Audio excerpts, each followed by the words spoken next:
Hey, and welcome to National Black Business Month with the African American Chamber of Commerce. I'm Xavier Tosin, Chairman. Happy to be here today. Happy Friday to you all.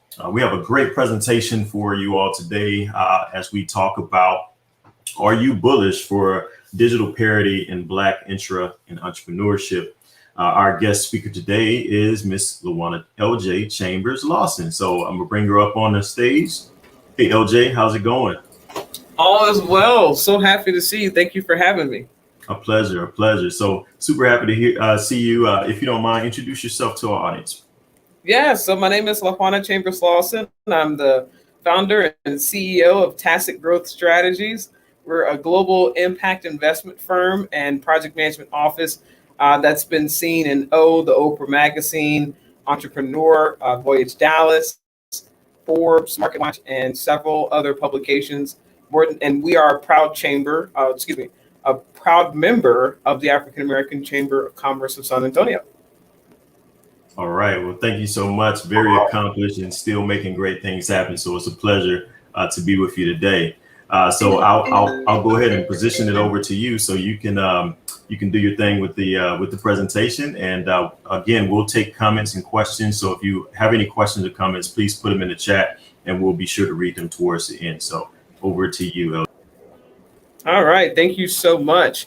So hello, everyone, and welcome to Are You Bullish for Digital Parity in Black Entrepreneurship, again, presented by myself, Juana Chambers Lawson, founder and CEO of Tacit Growth Strategies, a global impact investment firm and PMO seen in the Oprah magazine, Entrepreneur, Voyage Dallas, Forbes, MarketWatch, and several other publications. My name is Juana, but I go by LJ for short. Thank you again for joining me today. Today's presentation is near and dear to me as an educator, as an entrepreneur, as well as an entrepreneur. As most of you know, I teach project management in the HEB School of Business at the University of the Incarnate Word and in the nonprofit management department for the graduate school at Our Lady of the Lake University. I own an enterprising international business development and impact investment firm by the name again of Tacit Growth Strategies. And for as long as I can remember, I've been working to bridge the gap. As an intern on Capitol Hill, then as a middle and high school teacher, then as a professional grant writer, and then again to entire zip codes, helping to establish open source ecosystems of public-private partners, bridging that wide gap that's blocked access to wealth building and knowledge sharing for generations. We all have a stake in closing the gap, and we can begin closing the gap when we begin thinking differently about what we value and aligning those beliefs to how we do business. So let's begin our presentation today discussing how bullish, if at all, are you for digital parity and Black entrepreneurship, Black entrepreneurship. Next slide, please. So I'm happy that you'll be joining me in a critical discussion and hopeful call to action about digital parity that is inclusive and supportive of Blackness and its production rather than just its consumption. First, we'll take some time to deconstruct digital inclusion as a tool that can alleviate inequality and inequity in today's projectized and digitized economy. Second, we'll collectively imagine digital parity as a universal design where there are equal levels of internet connectivity, skill sets, and mindsets. Third, we'll share best practices on how to start where we are by being risk-resilient advocates and champions for supporting Black-owned businesses locally and beyond. And fourth and lastly, we'll conclude with a call to action to usher in the sort of change leadership that is necessary to attract, retain, and sustain thriving Black entrepreneurs surrounded by a thriving community of Black entrepreneurs. Next slide, please. Before we discuss digital inclusion, let's first discuss the digital divide. It's defined by the Digital Divide Council as the gap that exists between individuals who have access to modern information and communication technology and those who lack access. There are three key stages that influence digital inequality worldwide. The first one is the gender divide. Globally, in 2019, only 48% of women use the internet, compared to 58% of men. This gender gap ranges from 3% in developed countries to 43% in least developed countries, places like Benin, Afghanistan, and Cambodia. Digital technologies and the internet offer leapfrog opportunities and empower women and girls by building their confidence, increasing their economic power and independence, and improving access to knowledge. The digital gender gap is thwarting opportunities and risk, exacerbating inequalities between men and women.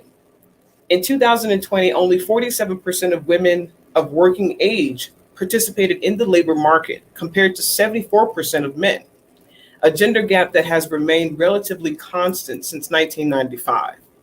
In Southern Asia, Northern Africa, and Western Asia, the number is even lower, with less than 30% of women participating in the labor market. And the pandemic has exacerbated these gender disparities, as many women working in the subsectors hardest hit by COVID-19 and lockdown measures, including in paid domestic work, accommodation and food services, as well as retail trade. Last year, Goldman Sachs reported that Black women business owners are the most educated group, with more than 86% having at least a college degree, but have the lowest median revenues at less than half of what white men make annually. It's less than half, and it's actually at 47 cents for Black women entrepreneurs. So women like me earn just 47 cents for every dollar collected by a white male business owner. Let's repeat that in case you didn't hear it the first time. Black women entrepreneurs earn just 47 cents for every dollar collected by a white male business owner. 47 cents.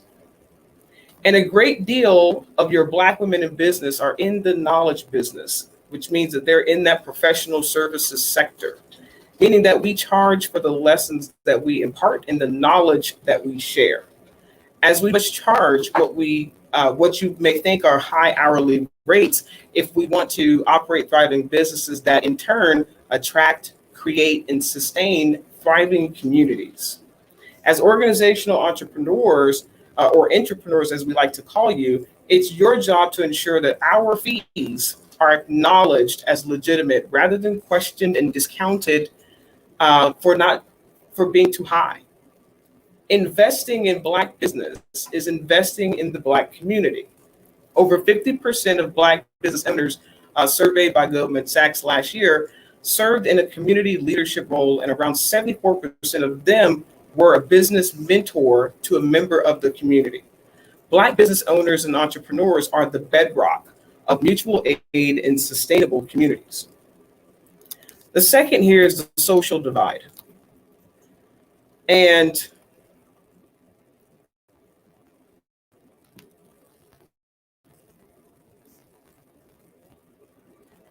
leaving no one behind means leaving no one offline. Yet, half of the world's population, an estimated 3.7 billion people, do not use the internet. While the number of people online has increased rapidly in recent years, there are important differences between regions and countries. 4/5 of the offline population are actually located in Africa and the Asian Pacific.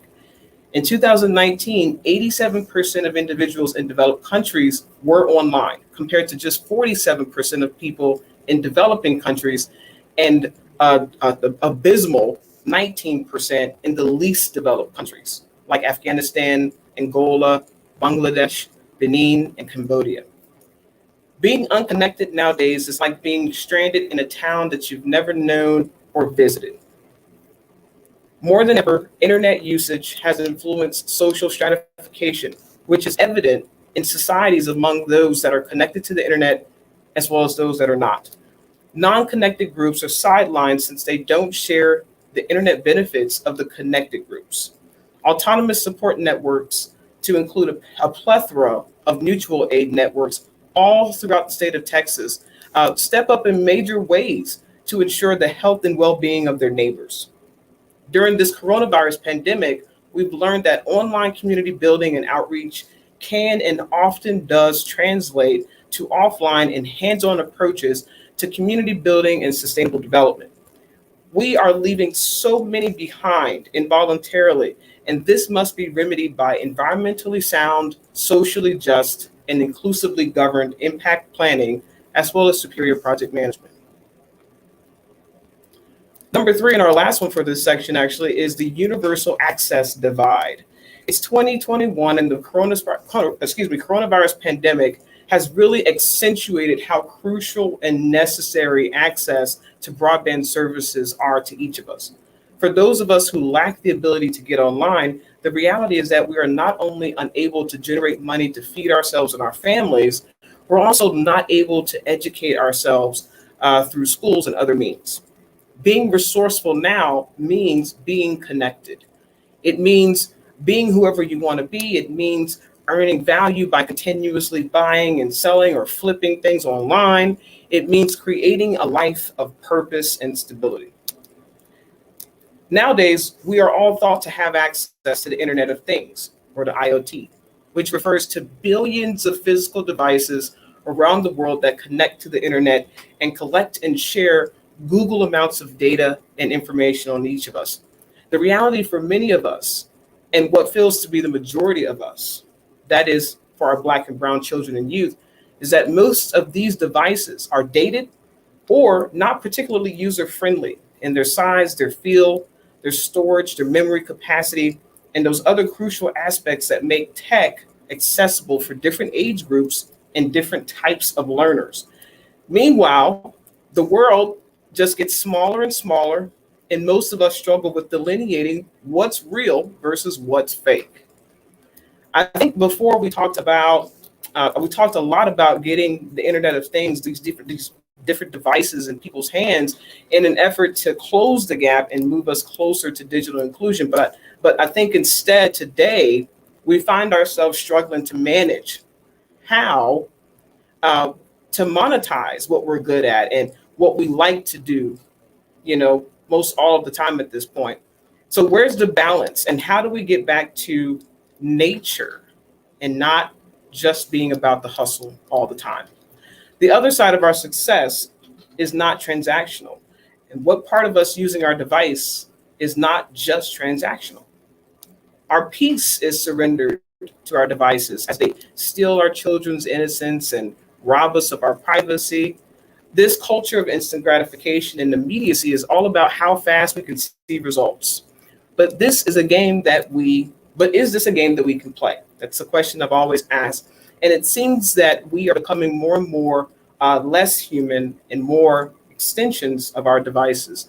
So that plays a part in how we look at digital inclusion and digital parity in the future.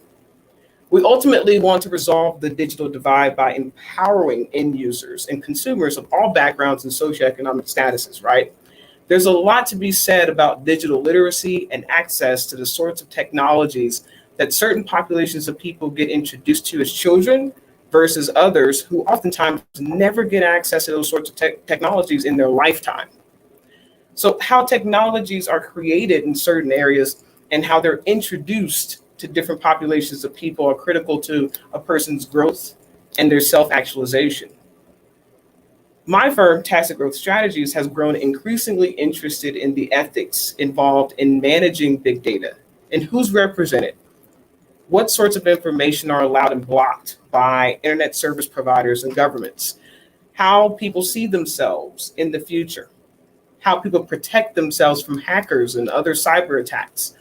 And all these types of crucial conversations, these are things that we're going to have to develop training topics around, so that different audiences can learn better how to navigate digital spaces. Next slide, please.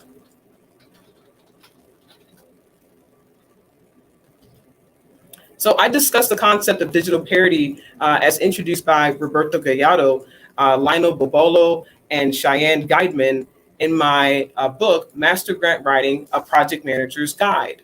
I highly recommend that you purchase a copy of the book. It's currently available on Amazon in paperback as well as Kindle. If you prefer to have a signed copy, however, simply visit my website at growthistacit.com and order your signed book copy there. Now, according to the National Digital Inclusion Alliance, digital inclusion includes 5 elements: affordable and robust broadband, internet-enabled devices that meet the needs of users, digital literacy training, quality technical support, and applications and online content that encourage self-sufficiency, participation, and collaboration. So in essence, digital inclusion refers to the adoption and meaningful use of digital applications for social and economic benefits. By considering computing device quality and ownership, digital literacy skills, and broadband access. Digital parity then refers to the idea that different social and economic outcomes between groups, for example, urban groups versus rural groups, is due in part to unequal levels of internet connectivity, digital skills, and digital mindset. Therefore, digital parity is the effective and efficient translation of digital assets to offline benefits and reward systems. Communities like Reddit and a lot of these crypto communities that we see emerging, they realize digital parity in innovative ways of achieving digital inclusion. I understand digital parity as similar to universal design theory, where we strive to design and compose environments digitally and physically, in real life, as we like to say, that can be accessed and understood and used universally. It's an idea that I'm extremely skeptical of and therefore appreciative of, because in striving for this ideal, my hope is that we construct a future that's more inclusive than the present.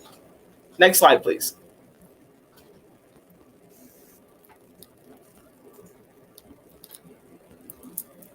It's not enough to be an entrepreneur. We must be entrepreneurs who prioritize creating safe and inclusive spaces where we work and throughout our sphere of influence in those ancillary spaces, showing our care and support for Black creativity and consumption in our students, our staff, our community, creating opportunity for Black people to commune, empower, and nurture one another, as well as thrive together. Procuring the goods and services of Black-owned businesses is a good first step to supporting our communities. Our gatekeepers are failing us. We must grow accustomed to walking through doors, dismantling those doors, and reaching back indiscriminately. Here are my recommendations towards growing an ecosystem of reciprocity and support for your Black creators and Black creatives. Indirect support. That's stuff like simply liking, commenting, sharing social posts by Black-owned businesses. Those things can be very powerful, right? It can be just as powerful sometimes as actually buying from that business. Direct support. Teleworking, right? A lot of us are working from home or working from places that are not the office, okay? Are we being intentional about who we're buying from, where we're buying from, and what we're buying, right? Even when we're not physically in the office, we're still entrepreneurs, right? We still work for those organizations. We still are making individual decisions on a daily basis as to who we're purchasing from, what we're purchasing from them, okay? And the frequency and consistency of such. Mentorship. Entrepreneurs develop other employees and push them out of apathy and into resourcefulness. Networking. Entrepreneurs are naturally going to be people-centric and approach innovation from a bottom-up perspective. If you aren't buying Black, right, consider recommending incentive programs that encourage employees to do so. All right. So even if the organization is not able to make a fervent commitment or a real commitment to buying Black, that does not prohibit or preclude you as an entrepreneur from setting that standard, right? Set the standard. Risk tolerance. Entrepreneurs know the rules and they break them in order to affect change, right? And this was shared recently from Deloitte. as they talked more about the importance of entrepreneurship with a lot of your leading organizations throughout the world. Procure and solicit feedback. So this presentation was originally delivered to SUNY. So I wanted them to understand their economic impact in New York. When you look at the State University of New York's economic impact, it's pretty gargantuan. And we're looking at 28.6 billion that they're spending. Now, that's nearly double the gross domestic product of Jamaica. All right. So how much of that money is going to Black-owned businesses? That's the question that we're posing here. Next slide, please.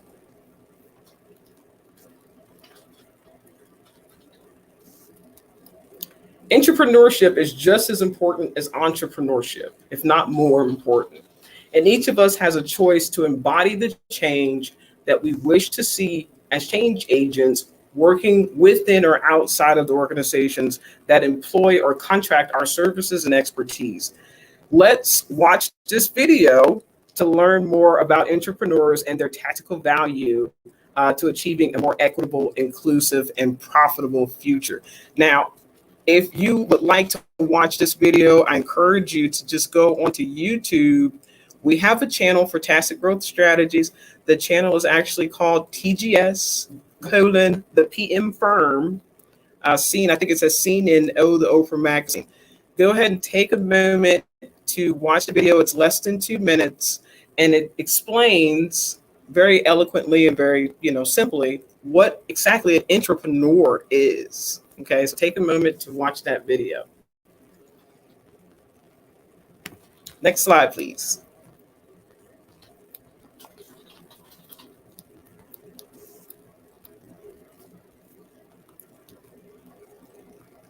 We are creating the future now, my friends.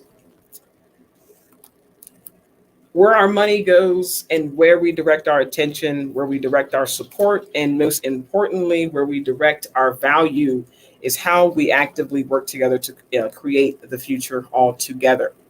The COVID-19 pandemic forced 41% and more probably of Black businesses to close. Relief was promised, but did not bring with it restoration for a lot of our Black-owned businesses. 58% of our Black-owned businesses remain at risk or distressed financially. And this was shared last year with the by the New York Federal Reserve. Next slide, please.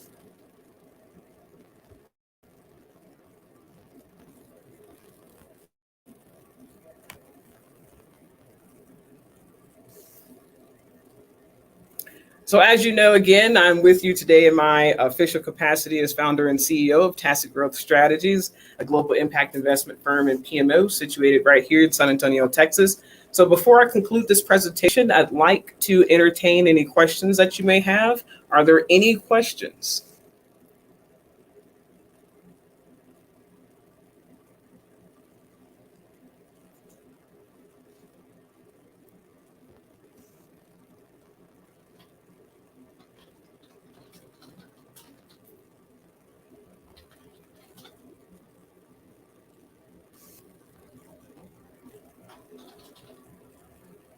Okay, Hoyt says, let's see, I think people don't understand that many things constitute support, not just purchasing the product.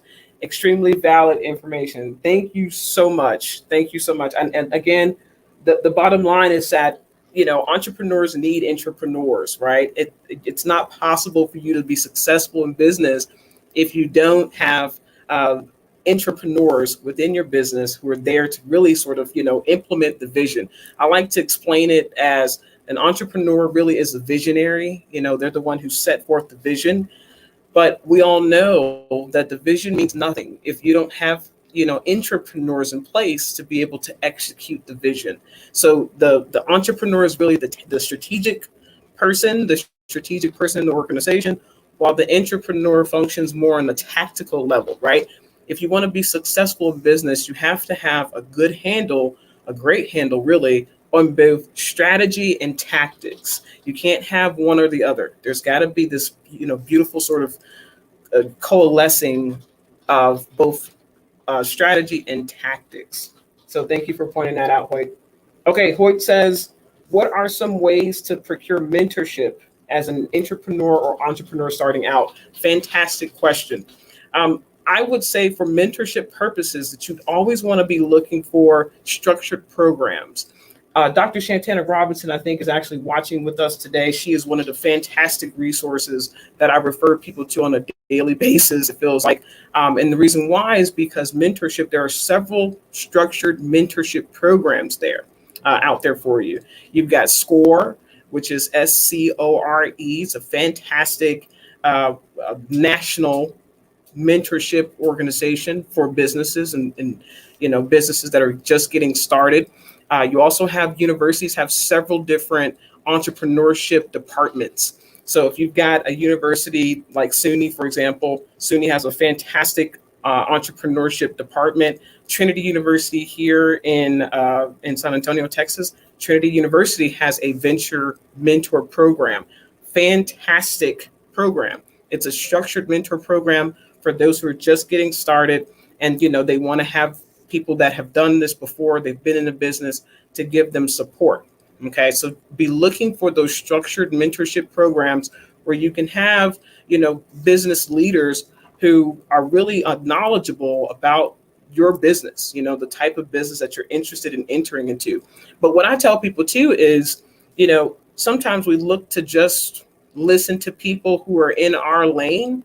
Take a page out of Jay-Z's book, right? Look at your Dame Dashes of the world, your Jay-Z's, your Rihanna's. They're surrounded by people who are in their industry, but they're also surrounded by people who are not in their industry.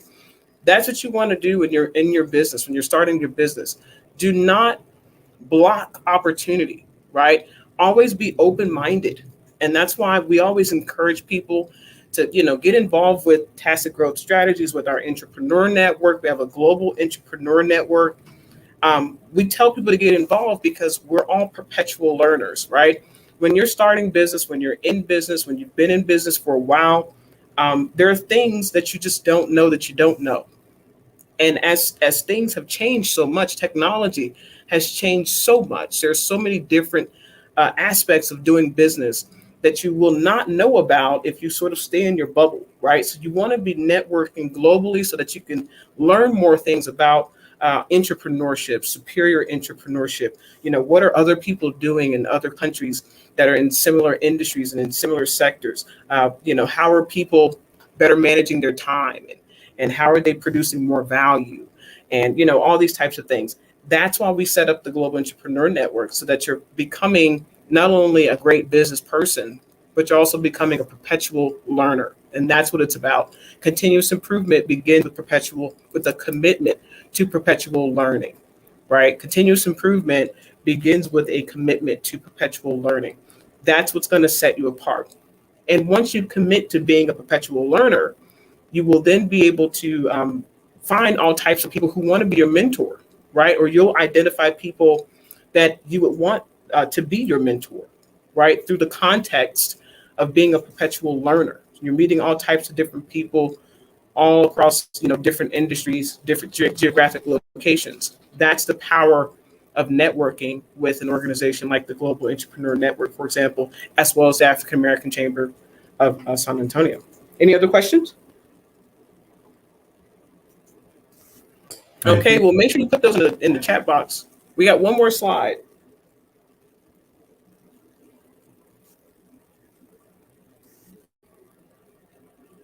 All right. And then, so we want to make sure we can't let you go without encouraging you to join us as a member, join me as a member of the African American Chamber of Commerce of San Antonio. Our mission at the Chamber is to provide dynamic leadership and advocacy to strengthen and promote prosperity within the African American community through the identification of resources, creating initiatives, and establishing educational opportunities.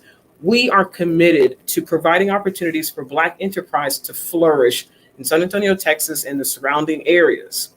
And I proudly serve on the board of directors, and I chair the procurement committee. If you'd like to join our procurement committee, please just leave a comment below.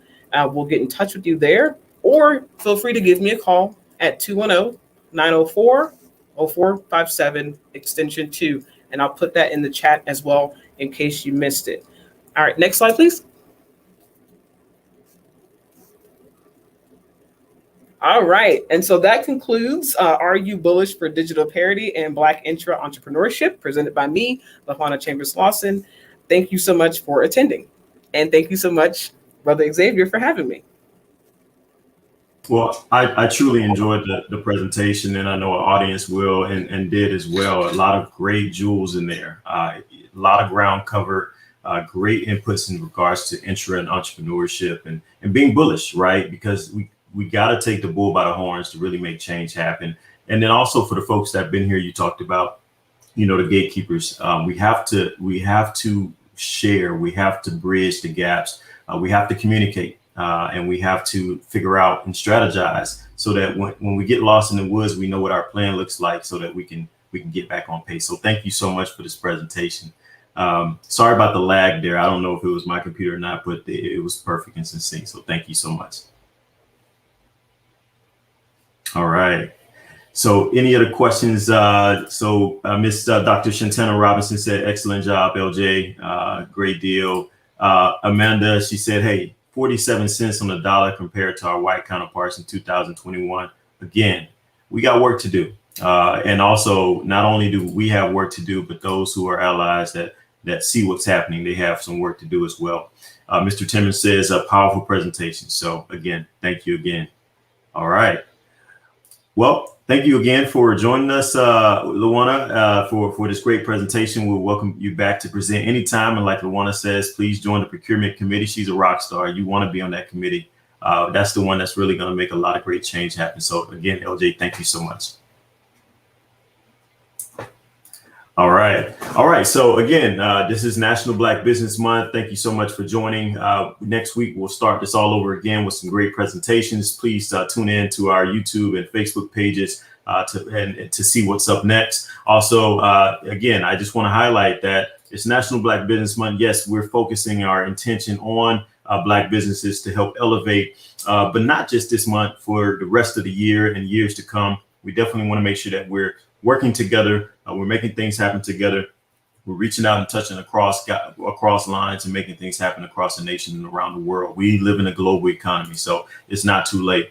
Also, African American Chamber membership. So most businesses, if you have between 1 and 5 employees, it's only $75 for the year. Not bad at all. So go by AfricanAmericanChamberSA.org to become a member. You'll see what the fuss is all about. We're going to make some great things happen. So again, thank you. And we look forward to working with you and seeing you in the future. Until then, stay safe and we'll see you soon.